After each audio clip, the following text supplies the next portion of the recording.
Começamos, bem-vindos mais uma vez aqui a esta tarde organizada pelos municípios, por alguns dos municípios de Adenso. Como sabem, todos os sábados, agora até ao final, que será dia 6 de Abril, que é domingo, que é o encerramento, mas todos os sábados até lá, já tivemos um, agora temos o segundo, ainda temos mais 2 sábados com atividades oferecidas pelos municípios da região de Coimbra. Então, muito obrigada por estarem aqui mais uma vez. Vamos retomar agora com o município de Tábua. Vamos ter aqui, agradeço a presença do Sr. Vice-Presidente da Câmara, obrigada por estar connosco, agradeço a presidência, a presença do Dr. Luís Pedro Ferreira, que é filósofo, é licenciado em Filosofia, mas é um pesquisador histórico também, é técnico da superior na Câmara Municipal de Tábua e dedicou também um bocadinho do seu tempo a uma figura que, se nós falarmos de norte a sul de Portugal, em João Brandão, toda a gente conhece o nome, mas tenho aqui a leve sensação de que conhecer João Brandão, eu penso que as pessoas não conhecem. Fala-se do João Brandão, uns dizem que é ladrão, outros dizem que é outras coisas, mas eu penso que, na realidade, ninguém sabe muito bem quem foi João Brandão. E eu penso que hoje vamos ficar mais esclarecidos com o Dr. Luís Pedro Figueiredo Ferreira. Ai, meu Deus. Luís Pedro. Luís Pedro Ferreira, a quem agradecemos este bocadinho que vamos aqui passar. Quero agradecer também à Câmara a presença do coro polifónico do município de Tábua. É um coro com muita gente, é um bom coro e penso que vão ficar satisfeitos por estar aí desse lado. E as pessoas que aqui estão também vão ficar satisfeitas com tudo aquilo que vão aprender e que depois vão ouvir do coro. Muito obrigada a todos por terem vindo. Deixo-os então com o Dr. Luís Pedro Ferreira e com o João Brandão. Obrigada.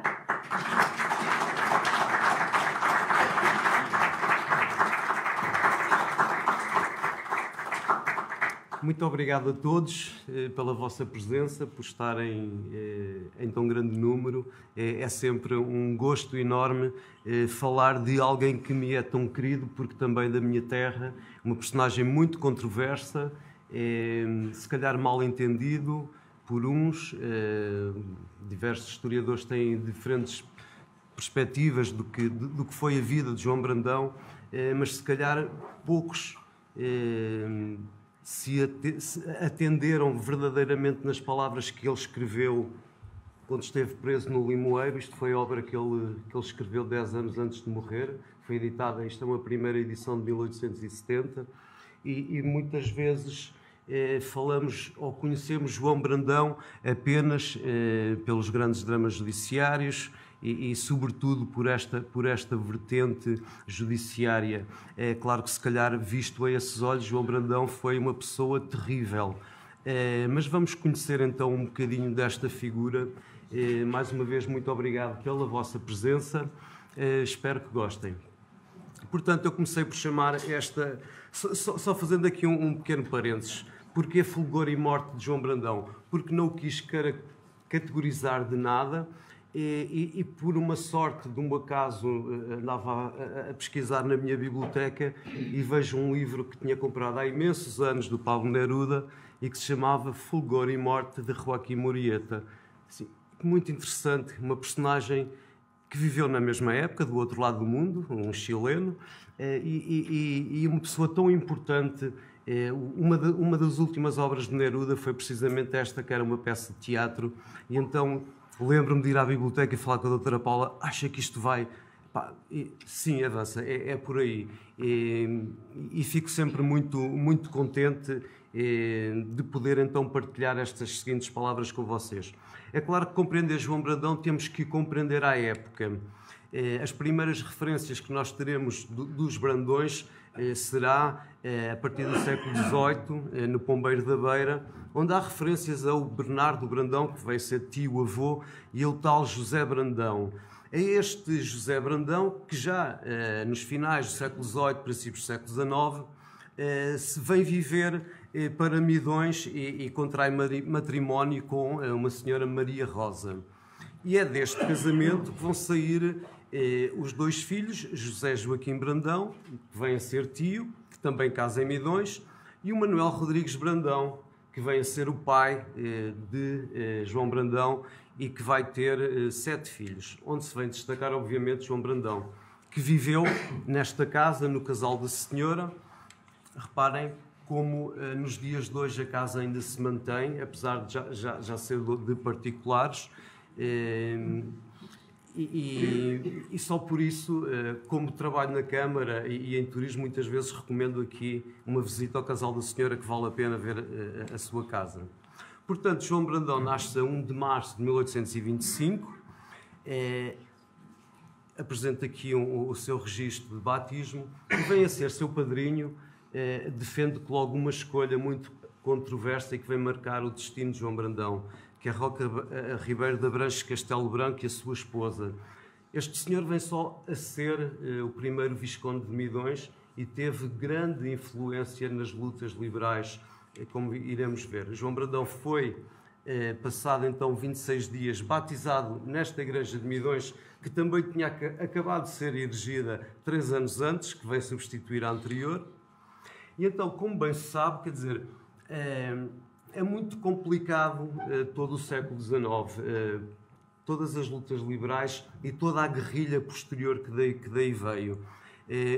Portanto, é com 10 anos que João Brandão assiste à prisão de vários elementos da sua família, porque são liberais, não é? E quem conhece Midões, e representando eu aqui Midões, seria um local infestado, digamos, de absolutistas, e vê todos os bens da sua família confiscados.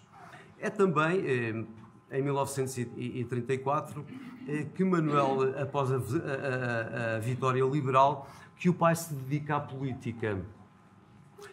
Provavelmente porque tem o apoio de todo o aparelho liberal e, claro, porque também tem aqui o Visconde de Midões como seu suporte.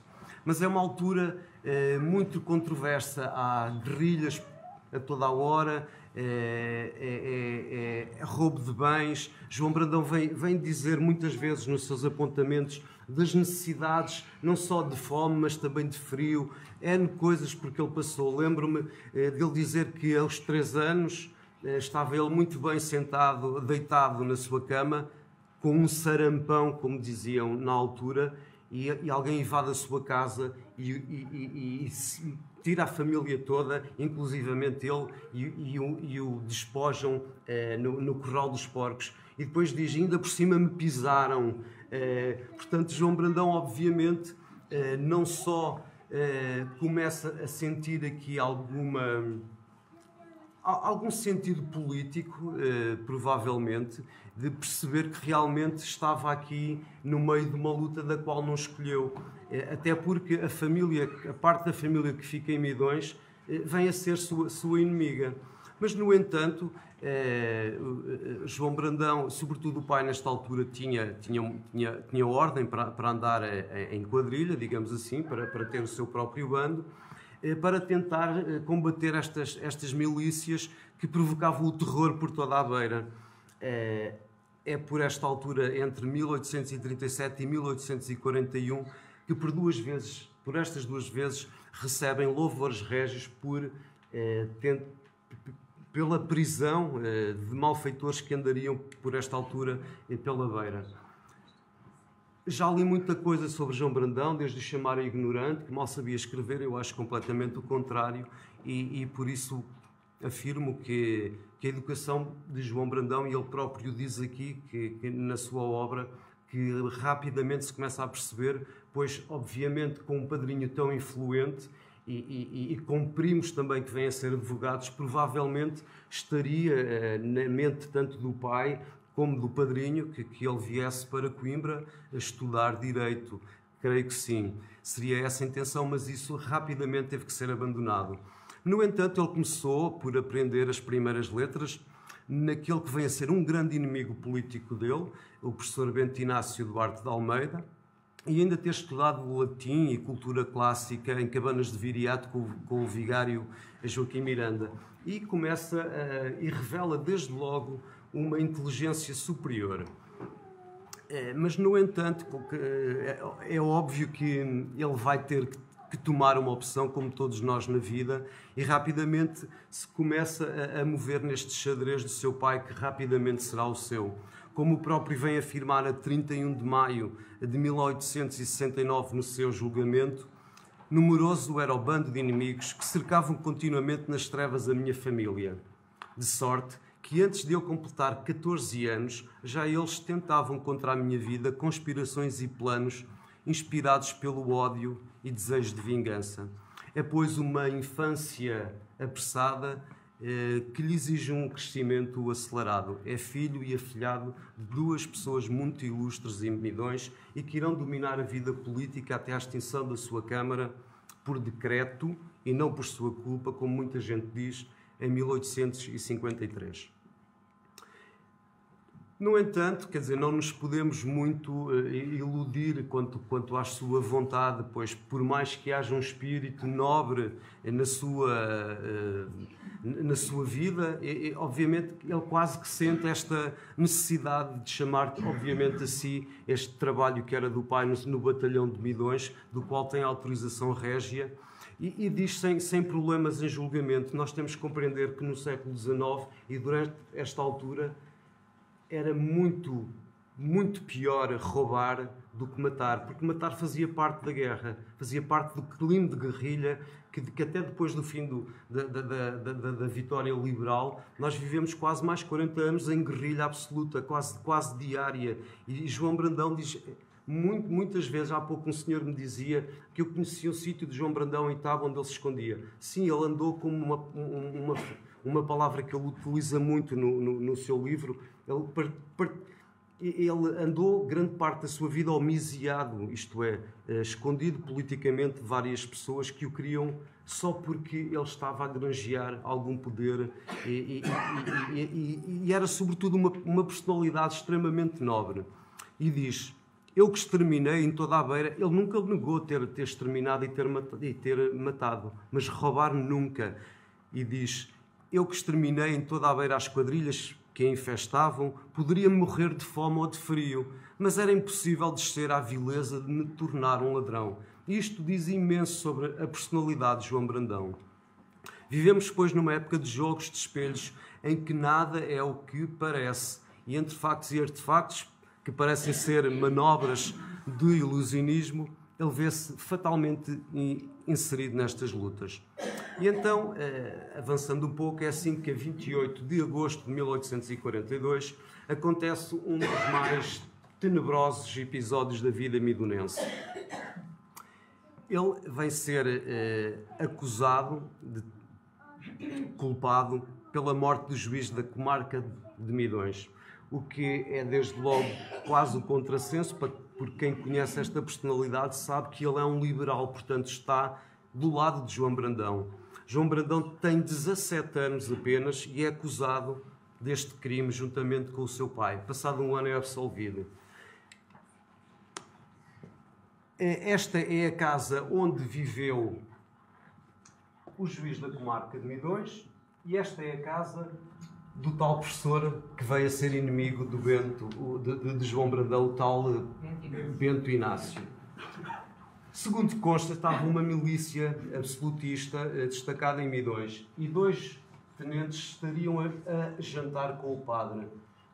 E, pela altura da noite, veem o juiz, que devia vir provavelmente de casa do Visconde, entrar neste degrau e à queima-roupa lhe dão 2 tiros. João Brandão foi acusado deste crime, como vos disse, sem culpa formada, e do qual vem necessário, obviamente, ser absolvido. Não é, pois, claro que a sua vida e o seu caráter tivesse de fosse suspeito das pessoas da sua terra, isto é, das pessoas que o conheciam, de certeza que sabiam que não tinha sido João Brandão, porque ele diz, por todas as vezes que andou foragido, pronunciava o meu nome e abriam-me os braços a toda a hora e sempre. Pratiquei eu alguma infâmia? E é tão com grande naturalidade que é eleito vereador na Câmara Municipal de Midões entre 1849 e 1854, tendo também, durante este período, assumido a sua presidência pelo menos 2 vezes. Será, pois, um período bastante conturbado, tanto política e socialmente, pois havia uma reforma administrativa em marcha, que iria extinguir o Conselho de Midões, como já se disse.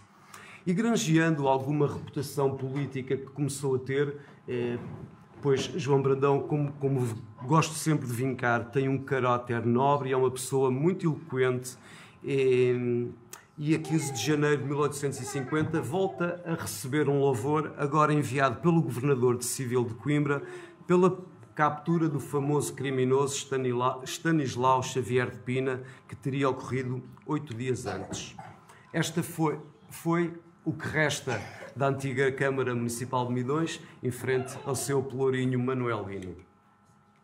Mas a década de 60 irá trazer também novos dissabores a João Brandão. O seu nome continua associado à justiça, e levando a apresentar-se mais uma vez às autoridades para julgamento do homicídio do ferreiro de Várzea de Candosa, a 19 de 8 de 1860, sendo mais uma vez absolvido por falta de provas. Neste episódio caricato, sabemos, não só pela historiografia, mas também porque nos diz João Brandão, este ferreiro era uma pessoa extremamente violenta e várias pessoas se queixavam. João Brandão andava com uma milícia de cerca de 100 homens para o tentar capturar, e foi só a segunda tentativa que o conseguiram capturar. Nunca se provou que fosse João Brandão, pois quando o encontraram, todos começaram a disparar e o homem morreu crivado de balas.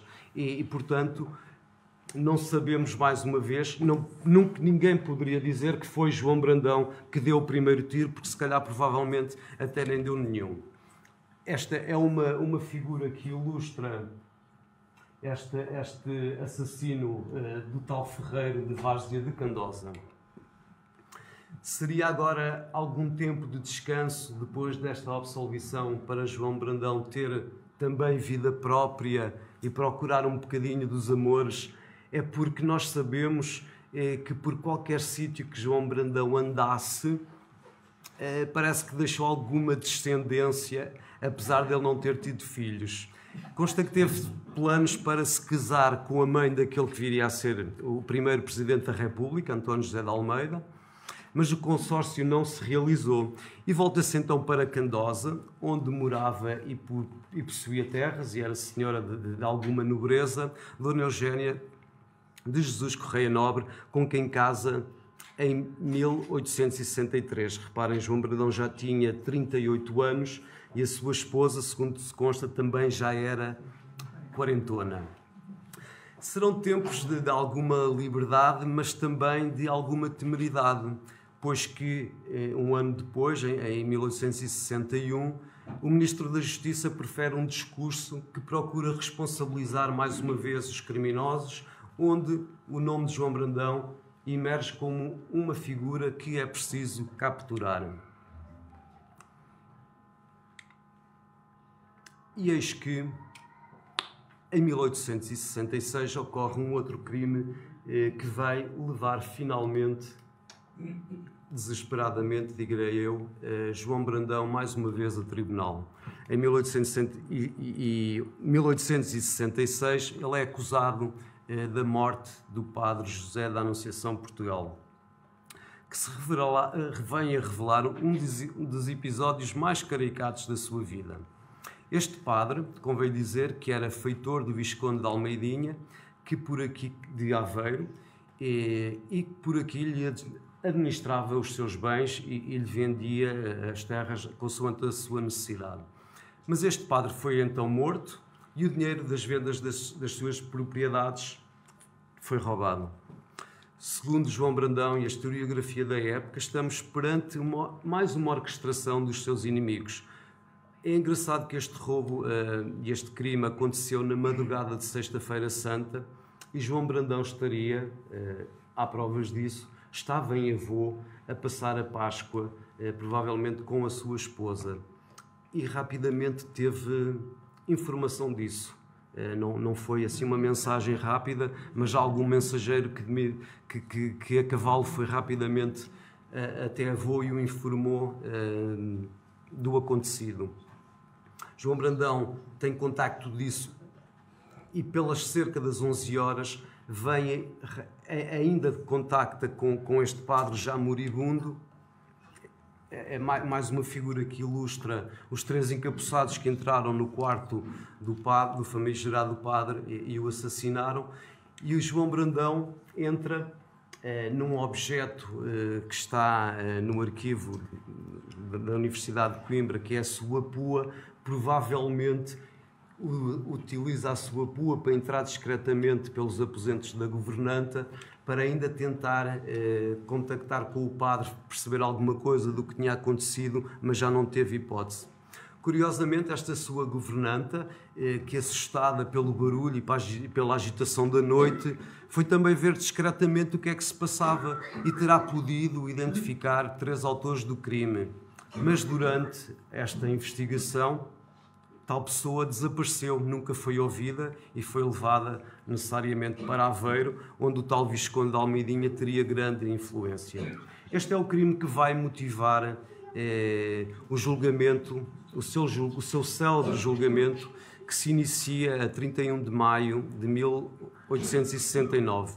Diz-nos ele também em sua defesa, só abrir um parênteses para dizer que, apesar de ele ter um advogado de defesa, no final é João Brandão que faz a sua própria defesa e diz: coitados, a estratégia é realmente original, mas os miseráveis não se lembraram que eu tinha na minha mão um documento escrito pelo próprio punho do infeliz padre José da Anunciação Portugal, que lhes destrói as intrigas e esteriliza as esperanças. Mas de pouco lhe valeria. E ele volta a dizer: porque nunca me desviei um só passo da carreira da honra, porque nunca roubei a uma única pessoa o valor de um ceitil. Mas não havia volta a dar. E então, a 4 de maio de 1866, o administrador do Conselho de Oliveira do Hospital pede ao administrador de Tábua, o que lhe deixou bastante assustado, ordem de prisão contra João Brandão, pois ele sabia que também, mais uma vez, não havia aqui prova nenhuma contra João Brandão. E passado 3 dias, a 7 de maio de 1866, é capturado e preso no mercado de Lourosa por uma força de mais de 100 homens e trazido para a cadeia de Tábua. Nos próximos 3 anos vai deambular entre prisões Tábua, Coimbra e a Relação do Porto, até que, a 24 de maio de 1869, é escoltado das cadeias da Relação do Porto até à cadeia de Tábua. Consta que milhares de pessoas presenciaram, sobretudo na chegada à Tábua, a vinda de João Brandão, e lhe diziam foge e lhe abriam algum espaço de fuga para ele fugir. Mas João Brandão estava absolutamente convicto, mais uma vez, da sua não culpa. E passados, então, 7 dias, é escoltado das cadeias da Relação do Porto até à cadeia de Tábua, e a 31 de maio desse ano, em 1869, tem início o seu julgamento. Vários dias de um espetáculo nunca antes visto em Tábua, com dezenas de testemunhas de acusação e defesa a serem ouvidas perante um júri que se constituiria, tal como o processo, de meios muito pouco claros, pois que a sentença de João Brandão já estaria definida. Este é o edifício onde João Brandão esteve preso, portanto, na parte de baixo seria prisão e em cima seria tribunal. E este é o atual edifício onde é hoje a Biblioteca João Brandão, que corajosamente à época lhe deu o seu nome. Destes lamentáveis dias de julgamento, a sentença será clara. Condenação ao degredo com destino a Angola. Recorre da sentença ainda a 19 de agosto de 1970 para a relação do Porto, mas é-lhe confirmada, tal como o Supremo Tribunal o decidirá logo na mesma data, a condenação. E assim, passado 2 meses, embarca para o degredo a 9 de outubro desse mesmo ano, com destino a Angola, onde se vai fixar a Catumbela. Vai viver mais 10 anos. Esta é a sua condenação ao degredo, que também está no arquivo da Universidade de Coimbra. Os tempos de África serão muito interessantes, do meu ponto de vista, para João Brandão. Obviamente, como fui deixando antever, ela é uma personagem extremamente inteligente e uma pessoa extremamente empreendedora. E como condenado ao degredo, poderia andar mais ou menos livremente, apenas não poderia ter bens em seu nome, chama a si vários trabalhos que ainda hoje lhe são reconhecidos. A canalização das águas de Moçambique ou a estrada de Benguela para o Lubito são também obras suas. Como apenas já tinha dito que só tinha que se apresentar às autoridades para saber que não era foragido e que lá estava, se tratou de arranjar um sócio de ascendência francesa, um chamado Désir Eduardo Braga, e assim conseguiu ter várias propriedades. Ele tinha mesmo muitas propriedades e casas.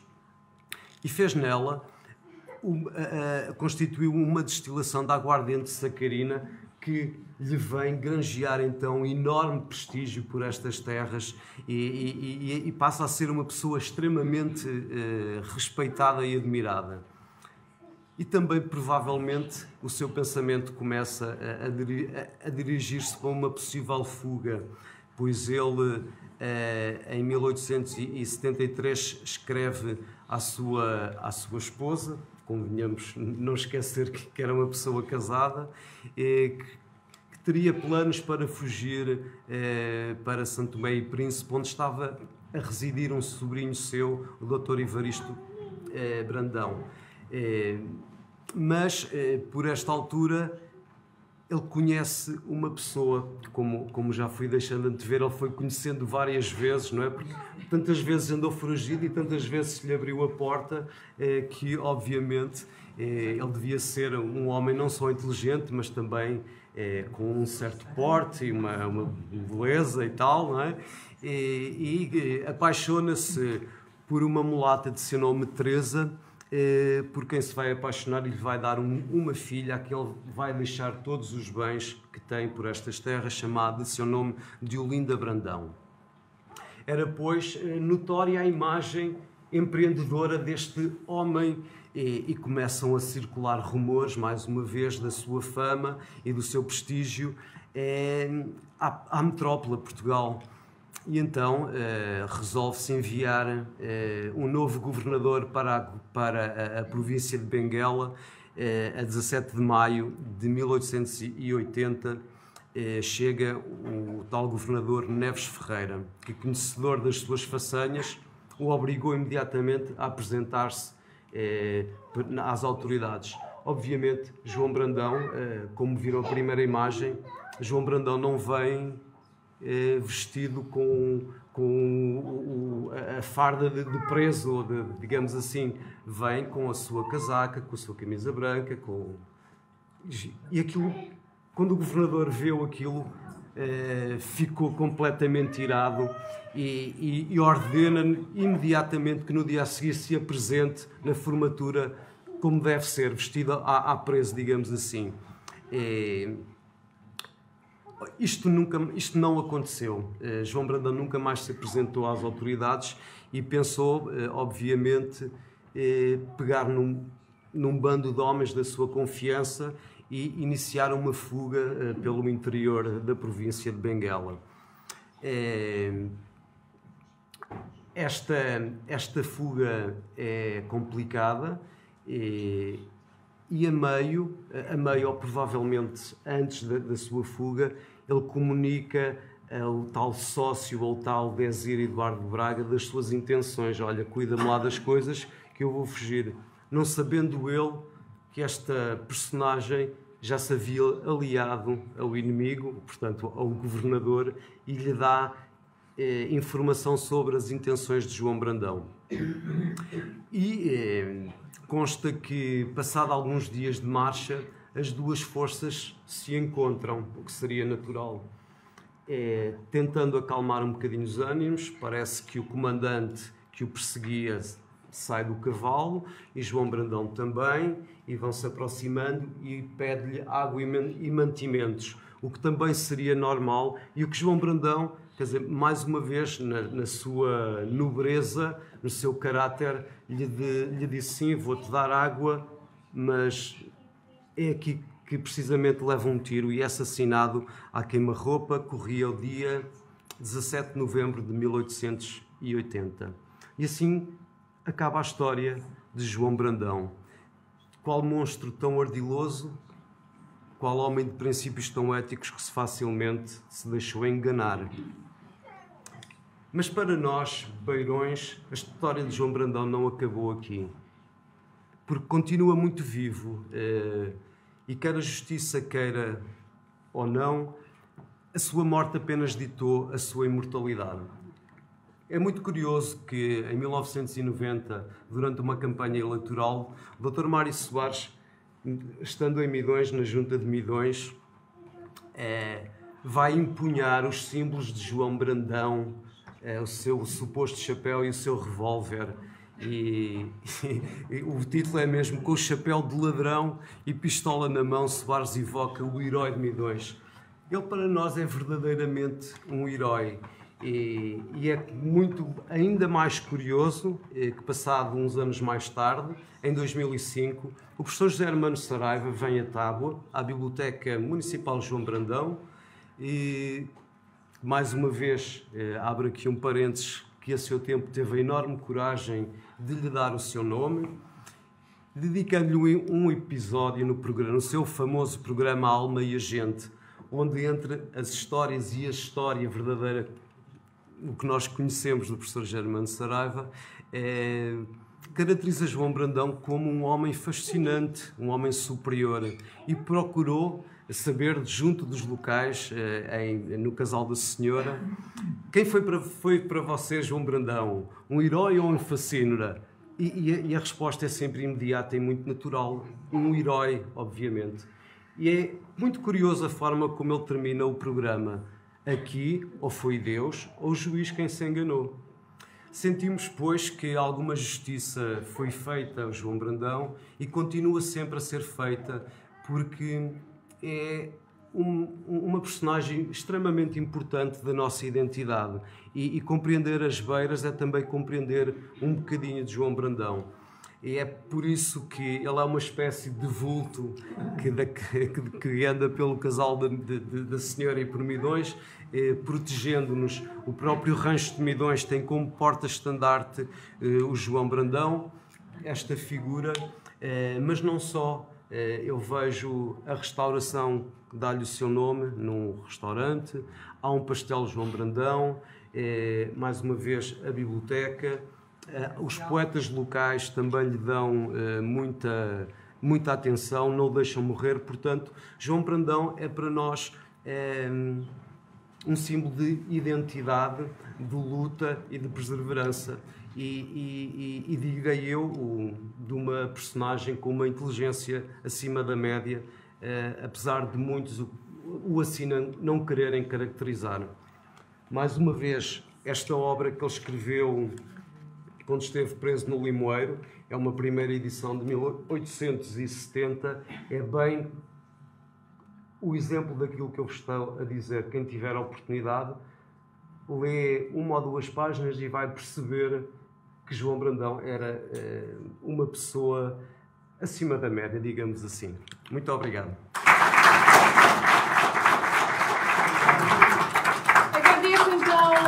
Pedro, esta brilhante apresentação.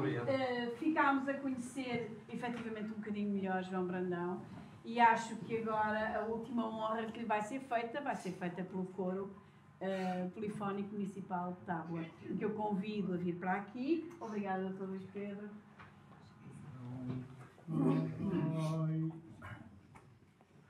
Lá vai João Brandão a tocar no violão, casaco à moda na mão, e então, trai, trai, olé, trai, trai, era a moda de meu pai. Ó pastor, lavrador, enganador, rinhonhó,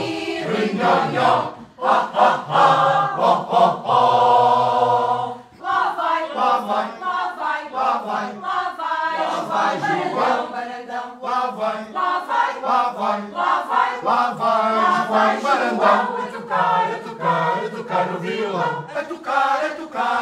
no violão, a tocar no violão.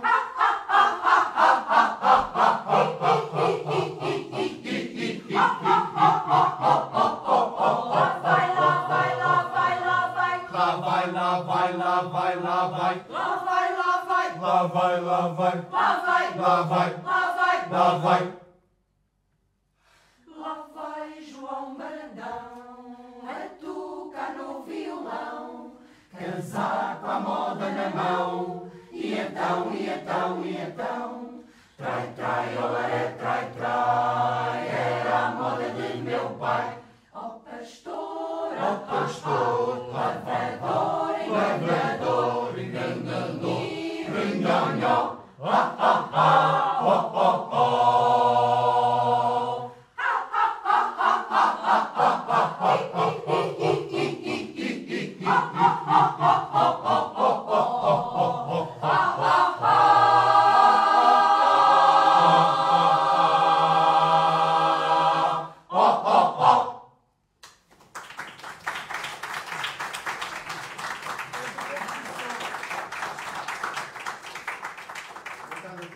Esta composição não se chama João Brandão, fala dele, chama-se Trai Trai e é um arranjo do padre Manuel Faria, tio daquela menina ali.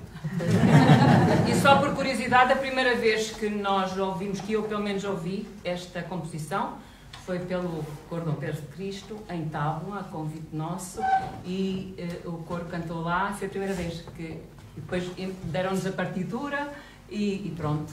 O poema da canção é mais comprido, mas este arranjo tem apenas esta letra toda.